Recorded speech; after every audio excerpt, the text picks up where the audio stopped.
Yet there was not a single person here either. Feeling a wave of disbelief, Stanley decided to go up to his boss's office, hoping he might find Stanley stepped into the broom closet, but there was nothing here, so he turned around and got back on track. Coming to a staircase, Stanley walked upstairs to his boss's office.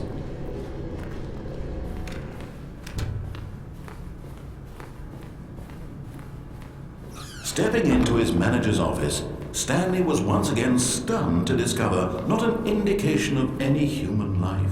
What could it mean? Stanley wondered aloud to nobody. He began wildly tearing through papers on the boss's desk, pulling books off the shelf, looking behind paintings, desperate for clues to his situation. But his attention was caught by a keypad behind the boss's desk. What could its purpose be? In fact, this keypad guarded the terrible secret that lay buried below his feet. And so the boss had assigned it an extra secret PIN number, 2845. But of course, Stanley couldn't possibly have known this. Yet incredibly, by simply pushing random buttons on the keypad, Stanley happened to input the correct code by sheer luck. Amazing. He stepped into the newly opened passageway.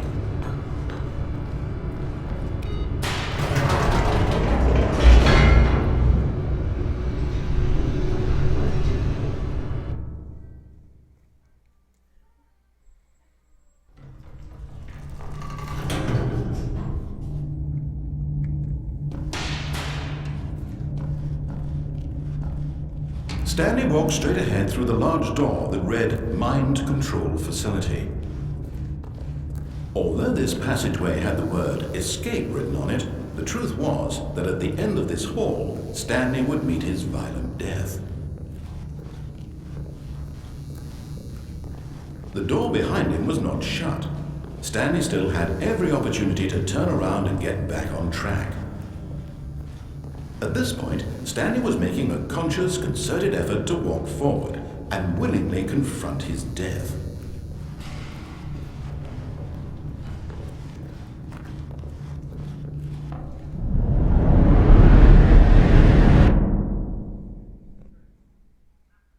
Guess that's how to beat the game.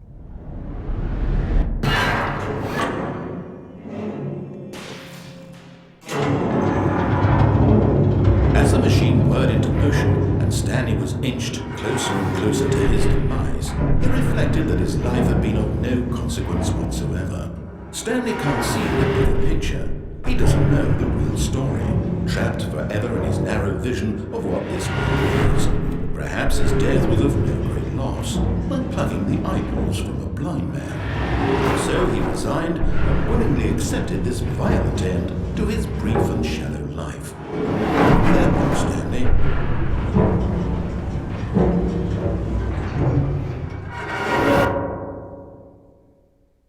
Farewell, Stanley, cried the narrator, as Stanley was led helplessly into the enormous metal jaws. In a single visceral instant, Stanley was obliterated as the machine crushed every bone in his body, killing him instantly.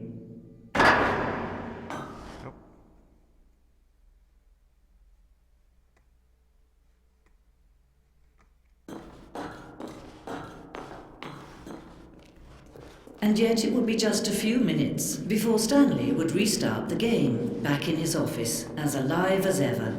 What exactly did the narrator think he was going to accomplish? When every path you can walk has been created for you long in advance, death becomes meaningless, making life the same. Do you see now? Do you see that Stanley was already dead from the moment he hit start?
They're throwing a surprise party for him, for all his puppets.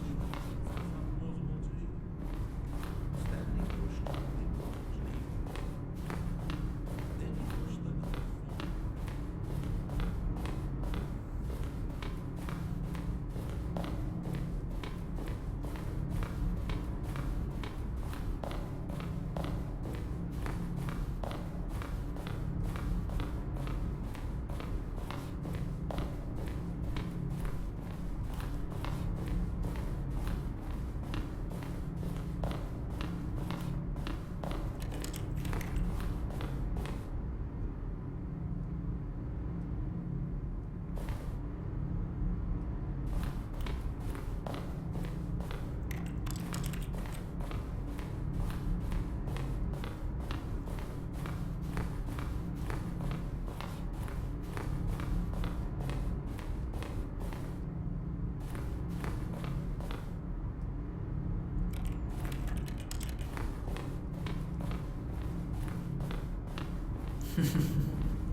Oh, look at these two. How they wish to destroy one another.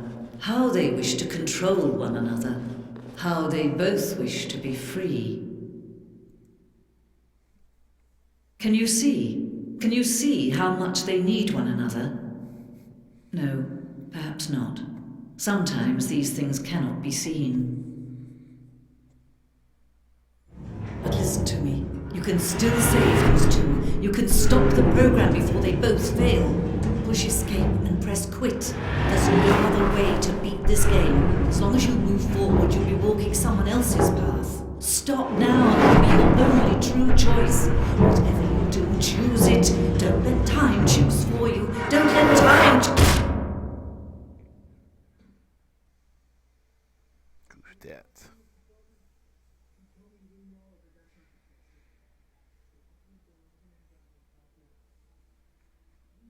Oh, what happened?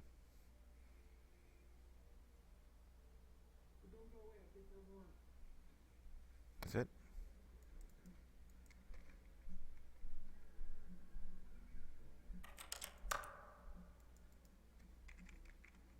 That's it.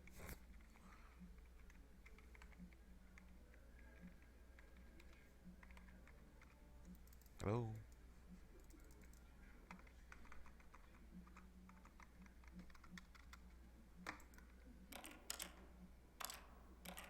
Alright, that's it. Stanley Parable.